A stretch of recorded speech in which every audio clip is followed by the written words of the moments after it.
নমস্কার দর্শক বন্ধুরা, এক্সট্রা টাইম বাংলায় আপনাদের আরও একবার স্বাগত। আমি রৌনক এবং আমার সাথে রয়েছেন আমার দুই প্রিয় সতীর্থ।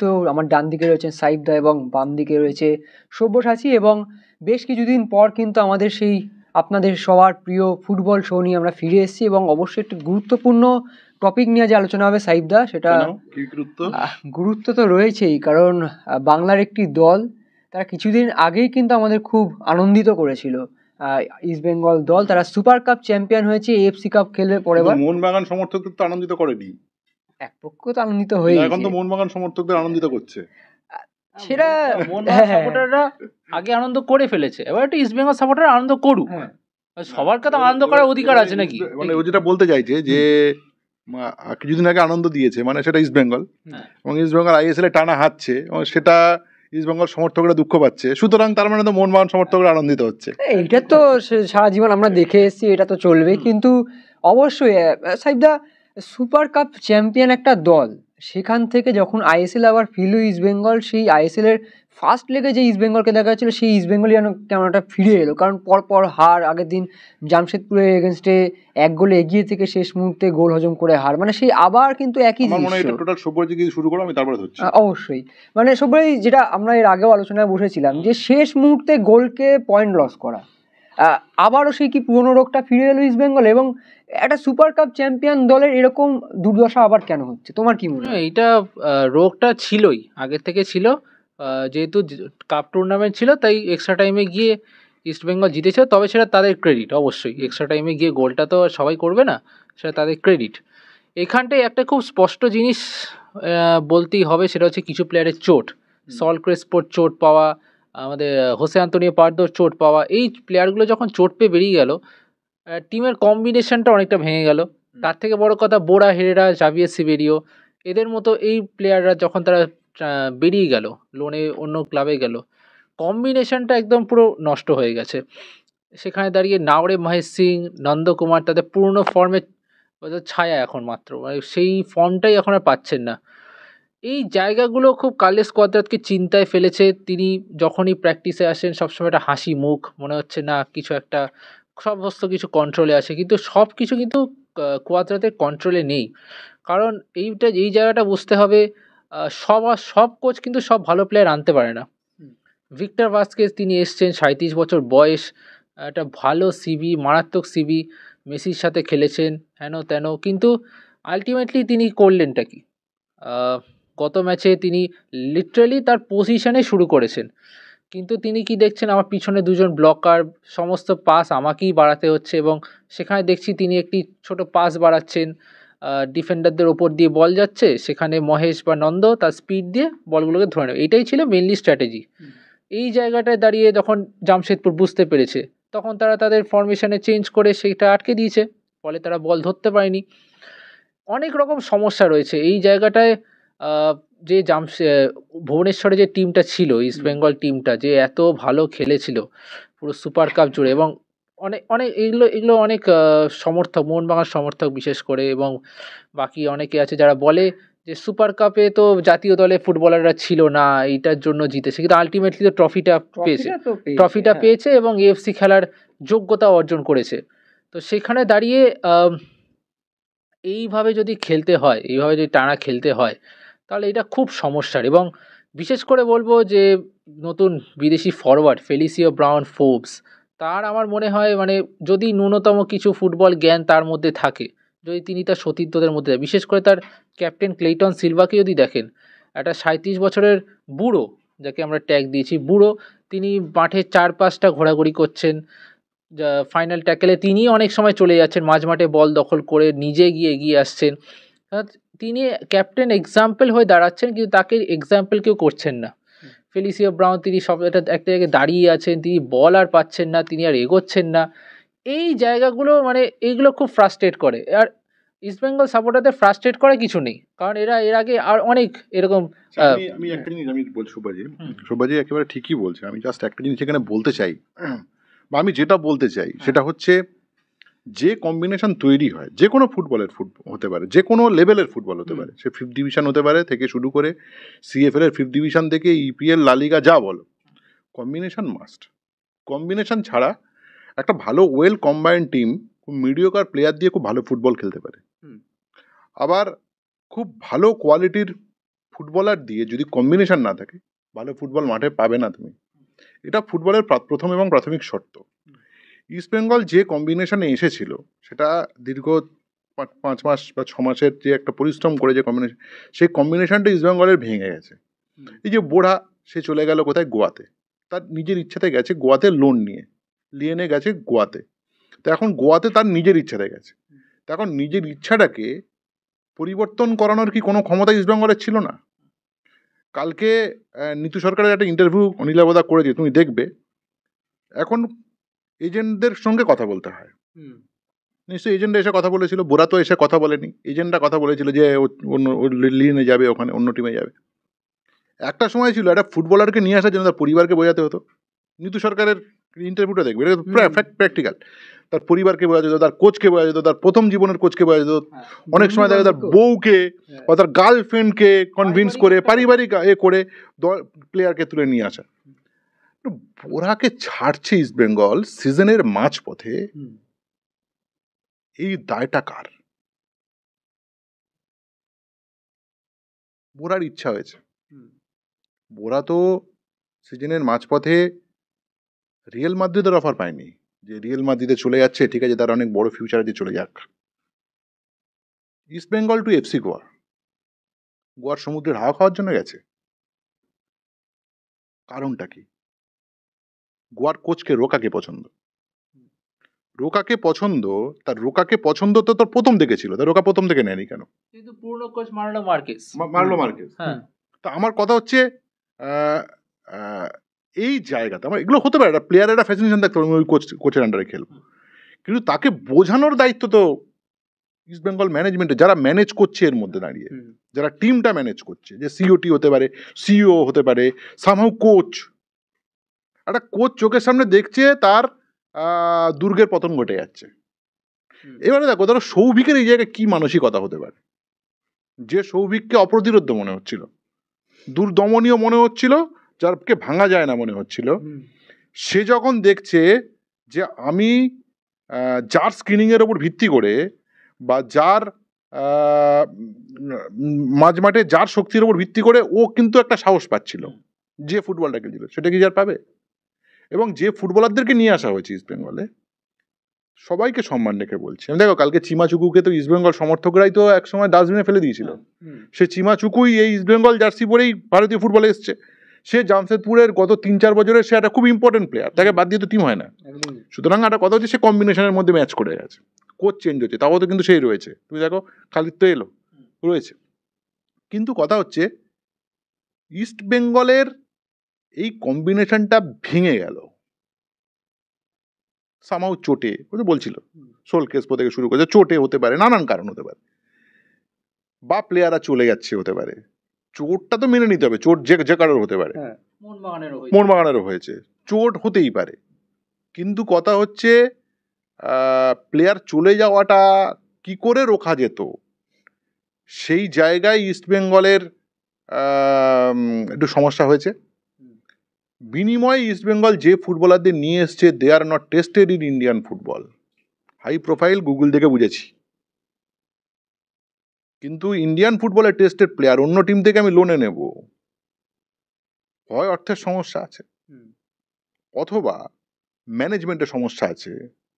যে আমি মোহনবাগানের তো একটা প্লেয়ারকে তুলতে পারতাম, যে আমি গোয়ার একটা প্লেয়ারকে তুলতে পারতাম, যে আমি ব্যাঙ্গালোরের একটা প্লেয়ারকে তুলতে পারতাম, অতদূর যাচ্ছ কেন? হায়দ্রাবাদের কোনো প্লেয়ারকে হায়দ্রাবাদের কোনো প্লেয়ারকে তুলতে পারলো না, যে দলটা ভাঙছে, যে দলটা ভেঙে যাচ্ছে। সুতরাং এই দায়িত্বটা, এই ব্যর্থতাটা কার?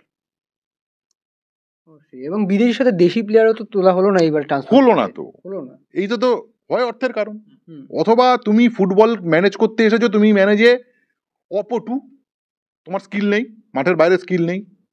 এটা ঘটেছে, যেটা ইস্ট বেঙ্গলের সংস্কৃতিতে, ইস্ট বেঙ্গলের 100 বছরের সংস্কৃতি বা তাদের গৌরবোজ্জ্বল সংস্কৃতিতে এটা বেমানান।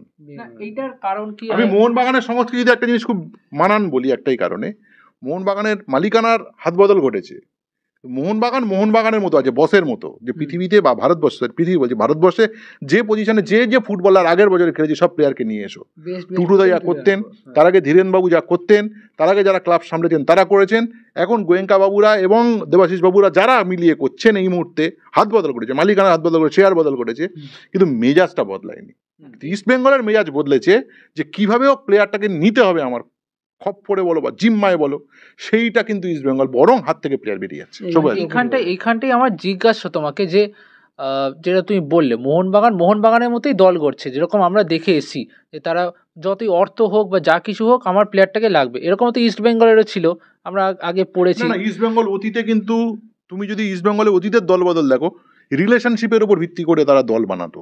তাদের জীবনবাবু বলুন বা পল্টুবাবু বলুন, তারা কিন্তু হিউজ অর্থের লোক কেউ ছিলেন না, ধীরেন বাবুর মতো দেশ মালিকের মালিক ছিলেন না কেউ, বা টুটু বসুর মতো জাহাজ কোম্পানি ছিল না কারোর, কিন্তু তাদের প্যাশন কালেকশন করতেন, অবশ্যই করতেন, কিন্তু কথা হচ্ছে আর্থিকভাবে ইস্ট বেঙ্গল কোনো দিনও কিন্তু সাংঘাতিক জায়গা কোনোদিন ছিল না। এইখানটাই প্রশ্ন, রিলেশনশিপ আমরা যেমন গতকালে এবং জার্সির ওয়েট ওজন, রিলেশনশিপ, ক্লাবের প্রতি দায়বদ্ধতা, এটা কিন্তু বরাবরই ছিল। গতকালে ইন্টারভিউতে আমরা যেমন দেখেছিলাম দেবব্রত সরকার, তিনি বলছেন যে ক্লাবের জন্য ইয়ে সব কিছু করতে পারেন, ক্লাবটাকে ভালোবেসে ক্লাবের উন্নতির জন্য তিনি সব কিছু করতে পারেন। এইটা কি রিক্রুটারদের মধ্যে, এই ভাবনাটা কি রিক্রুটারদের মধ্যে নেই? রিক্রুটারদের মধ্যে ইস্ট বেঙ্গলিয়ান ফিলিংসটা নেই।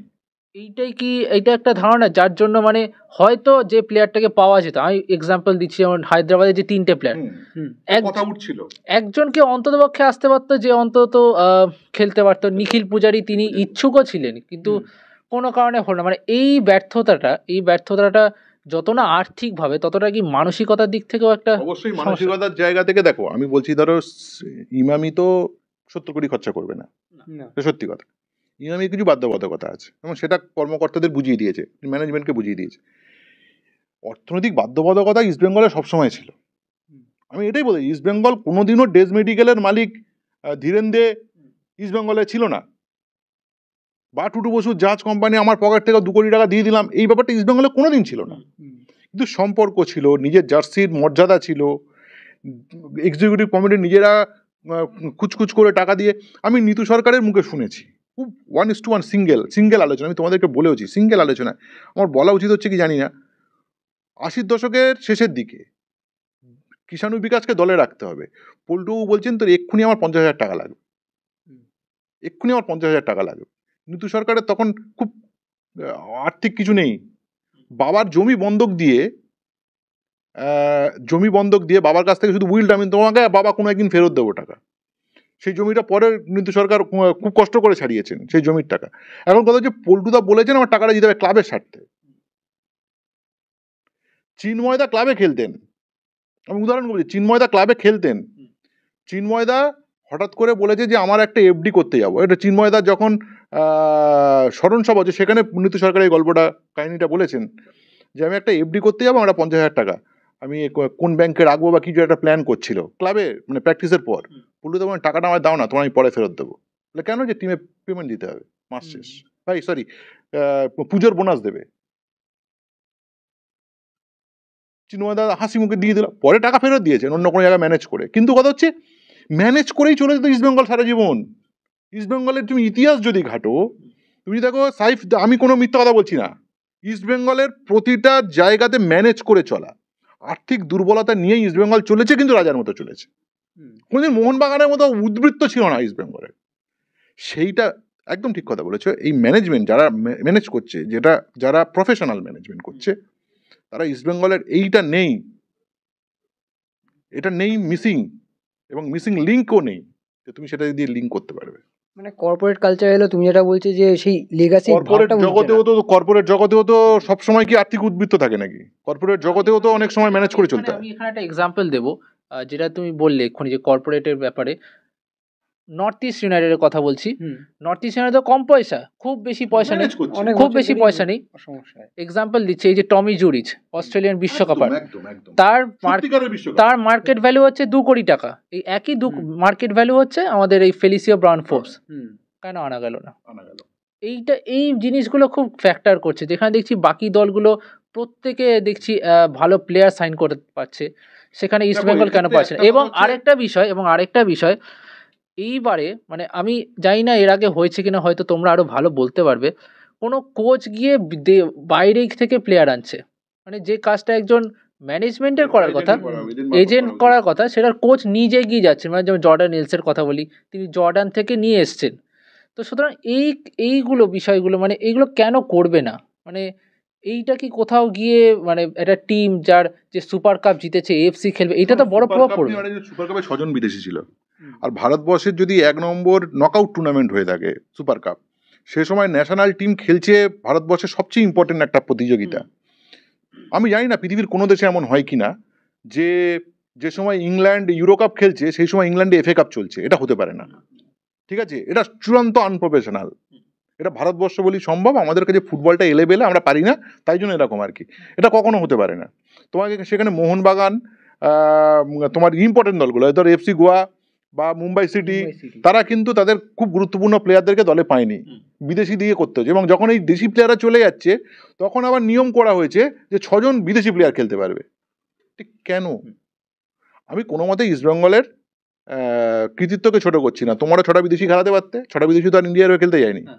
মোহনবাগান তো সেখানে 6টা বিদেশি ছিল, সবাই খেলেছে, আমার সেটা কথা না। কিন্তু কথা হচ্ছে এটা কোনো নিয়ম হতে পারে না। কিন্তু তাদের সিস্টেম কিছু ব্যাহত হয়েছে। 6 বিদেশি এখানে 4 বিদেশি, এই যে ব্যাহত হওয়াটা, এই সিস্টেমটা ব্যাহত হওয়াটা, পুরো সিস্টেমটা চেঞ্জ হয়ে যাচ্ছে ভাই। আইএসএল একরকম খেলা হয়েছে, ওখানে একরকম খেলা হয়েছে, দুটো তো ডিফারেন্ট কম্বিনেশন, ডিফারেন্ট হয়ে যাচ্ছে। এই জায়গাটাতে তো তোমার মানতেই হবে যে ইস্টবেঙ্গল ডিফারেন্ট কম্বাইন হয়ে যাচ্ছে। এখানে কি করে কি হবে? তার মধ্যে ইম্পর্টেন্ট রোল যারা প্লে করেছে তোমার সুপার কাপে, সেই ইম্পর্টেন্ট রোল করা প্লেয়ারদের ধরে রাখতে পারছে না। এই দায়টা কারা নেবে? আমার কথা হচ্ছে এই দায়টা কিন্তু সবচেয়ে বড় দায় হয়ে গেল আজকে ইস্টবেঙ্গল সমর্থকদের মুখে একগাল মাছি, কারণ হচ্ছে এইটা।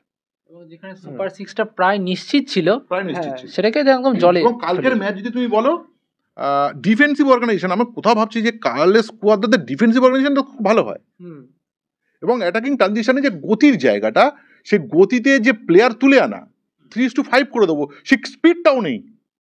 স্পিড অ্যাক্সেলেটা হচ্ছে না। দেখো তোমার লামাসিয়ার যে গ্র্যাজুয়েট যে প্লেয়ারটি এসছে, নাম বলে ভুলে গেলাম, ভাস্কেস, ভিক্টর ভাস্কেস, মোমেন্টাম খেলছে, 30 সেকেন্ড 40 সেকেন্ড খেলছে, বাকি সময়টা খেলার মধ্যে নেই। এখানে আমার একটা প্রশ্ন আছে। ভিক্টর ভাস্কেজ ও যেটা বললো যে 37 বছর, ক্লেটন সিলভাও তো 37 বছর, আর ক্লেটন সিলভা খেলছে অ্যাটাকিং জায়গা, তার স্পিড বেশি লাগছে। ক্লেটন সিলভা এই টিমটার চালিকা শক্তির একজন। তাহলে এটা যদি সাইকেল হয়ে থাকে, যদি একটা সাইকেলের চাকা, ক্লেটন সিলভা হচ্ছে বল বিয়ারিং, আর ভিক্টর ভাস্কেজ হচ্ছে স্পোক। একটা স্পোক কেটে গেলেও কিছু এসে যায় না, সেটাকে অন্য একটা স্পোকের সঙ্গে লাগিয়ে দেওয়া যায়, চাকা এমনি চলবে। জংদারা স্পোক হলেই মুশকিল, চাকাটা তখন ভেঙে যেতে পারে। সেটা ডিস্টার্বটা হচ্ছে, তো সেটাই তো অলরেডি ডিস্টার্ব হচ্ছে, একটু জংটা পরিষ্কার করে নিতে হবে। তার জন্য হচ্ছে সময়টা লাগে। আমি কোনো প্লেয়ারকে ছোট করছি না, যে সময়টা লাগে, কম্বাইন হতে টাইম লাগে, সব অবশ্যই। কম্বাইন হতে টাইম যে লাগে। যে বিদেশির থেকে ফলটা পেয়েছিল সুপার কাপে, সেই বিদেশিরা তো 5 মাস একসাথে খেলেছে, একসঙ্গে খেলেছে, সেখানে এরা 2 সপ্তাহ প্রথমে তো ফল পাচ্ছিল না ইস্টবেঙ্গল, হ্যাঁ, কিন্তু ফলটা তো একটা সময় এসে পেয়েছে, ফলটা তো পাকতে দিতে হবে। সেই পাকানোর সময় এবার ফলটা, আমার গাছের ফল অন্যজন খেলো। অবশ্যই। আমার মনে হয় শোটা এখানেই শেষ করা আর ভালো একটা হবে। জিনিস আমি বলবো, কালকে কিন্তু তুকতাকে নয়, আমরা যতই বলি যে খালিদের তুকতাক তার নিজের ব্যাপার, সে করতে পারেন কত রকম, সে রুমাল কোথায় ফেলে দেবে, কিংবা ম্যাচ চলতে চলতে সে হাতে জলের বোতল রাখবে কি রাখবে না, তার ব্যাপার। কিন্তু ফুটবলটা ফুটবলই, সেটা সায়েন্স। সেখানে কিন্তু খুব দ্রুত কাউন্টার অ্যাটাক বা খুব দ্রুত পজিটিভ ট্রানজিশন করে ইস্টবেঙ্গলের যে ডিফেন্স লাইনকে ভেঙে দেওয়া, ওরা জেনেছে যে ইস্টবেঙ্গলের ডিফেন্স লাইনের মাঝখানে স্ক্রিনের পর্দা ছেঁড়া আছে, সেই জায়গাতে আমার মারতে হবে। এবং সেখানে কিন্তু ইস্টবেঙ্গলকে ওরা অসহায় করে দিয়েছে।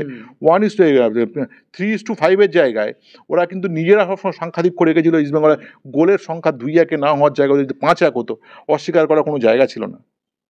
যে ফুটবলাররা খেলে যে জানে যে আমাদেরকে প্রেসিং যত বেশি বাড়াবো, ইস্টবেঙ্গলের ডিফেন্সের এই অবস্থা যখন কম্বাইন হতে পারেনি, ভাঙার কিন্তু সুবিধা হবে। এখানে ইস্টবেঙ্গল যেটা পারত, ইস্টবেঙ্গল কিন্তু খুব স্বাভাবিকভাবে কার্লেস স্কোয়াডার যে ফুটবলটা খেলেন, খুব কুইক ট্রানজিশনে যান, কুইক ট্রানজিশনের জায়গায় কিন্তু ইস্টবেঙ্গল চূড়ান্তই এবং সততই ব্যর্থ হয়েছে। ওই একমাত্র কুইক ট্রানজিশন ছাড়া কিন্তু ইস্টবেঙ্গল অপোনেন্টকে চাপে ফেলতে পারতো না, কিন্তু সেটা পারেনি। এবং আরেকটা বিষয় হচ্ছে দেখলাম আমরা 80 মিনিটের পর পুরো ডিফেন্সিভ হয়ে গেল দলটা, এক একটা ড্র হচ্ছে সেখান থেকে ডিফেন্সিভ 5 ডিফেন্স অথচ ডিফেন্সিভ অর্গানাইজেশন নেই। 5 ডিফেন্সে চলে গেল একটা ডিফেন্সিভ অর্গানাইজেশন হলে তারপরে তুমি 3 ডিফেন্স হও আর 4 ডিফেন্স হও, অর্গানাইজেশন যদি ঠিক থাকে তুমি কিন্তু খেলাটাকে নর্মালাইজ করে দিতে পারবে। অথচ খেলাটাকে তুমি নর্মালাইজ করতে পারছো না, তুমি একটা ডিফেন্সার বাড়িয়ে দিলাম, বুঝতে পারছো তো অপোনেন্টের স্পিড বেশি, তোমার স্পিড কম, সেই স্পিডটা তুমি ম্যাচ করতে পারছো না। এবং এখানে তুমি যদি 5টা না 6টা ডিফেন্ডার নামাও তাও তুমি কিন্তু গোল খাবে, কেননা তুমি ওর স্পিডের সঙ্গে ওই স্পিডটাকে নর্মালাইজ করতে পারছো না। আগে অপোনেন্টের স্পিডকে নর্মালাইজ করতে হবে। ইস্ট বেঙ্গল 90 মিনিট ধরে কিন্তু অপোনেন্টের স্পিডকে নর্মালাইজ, ন্যাচারালাইজ, যাই শব্দ বলো, করতে পারেনি অবশ্যই। এবং সেই কারণে সবসময় মনে হচ্ছে যে জামশেদপুর আফার হ্যান্ড খেলছে, সেখানেই কিন্তু ইস্ট বেঙ্গল হেরেছে। এবং স্পিডটাকে নর্মালাইজ করতে দেবে না বলেই নিজের গেম প্ল্যানকে সাকসেস করেছেন ভারতীয় কোচ, আইএসএল এর একমাত্র ভারতীয় কোচ খালিদ জামিল। উনিও ভালো কাজ করছেন নিঃসন্দেহে। অবশ্যই হায়দ্রাবাদও সেরকম খেলা দেখেছে, বাধ্য হয়ে করছেন হয়তো। হ্যাঁ, যাই হোক, ভিডিওটা আমরা এখানেই শেষ করছি। অবশ্যই আপনাদের মনে হয়তো অনেক ক্ষোভ বা হতাশা রয়েছে, তবে এখনও বাকি রয়েছে আইএসএল এর দ্বিতীয় লেগের কিছু ম্যাচ এবং অবশ্যই রাস্তাটা হয়তো কঠিন, কিন্তু কুয়াদ্রার যেমন কোচ যা আমরা দেখেছি সহজে কিন্তু হাল ছাড়বেন না। তো অবশ্যই আপনাদের মতামতটা অত্যন্ত জরুরি, কমেন্ট বক্সে এসে জানাবেন আপনারা কি মনে করছেন এবং এই চেঞ্জেসগুলো নিয়ে আপনাদের কি মতামত কমেন্ট বক্সে জানান। এবং ভালো লাগলে ভিডিওটি অবশ্যই লাইক করুন, শেয়ার করুন বন্ধুদের মধ্যে, এবং অবশ্যই এখনও যদি আমাদের ইউটিউব চ্যানেল সাবস্ক্রাইব না করে থাকেন সাবস্ক্রাইব করে পাশে থাকবেন। অসংখ্য ধন্যবাদ, নমস্কার। Extra time.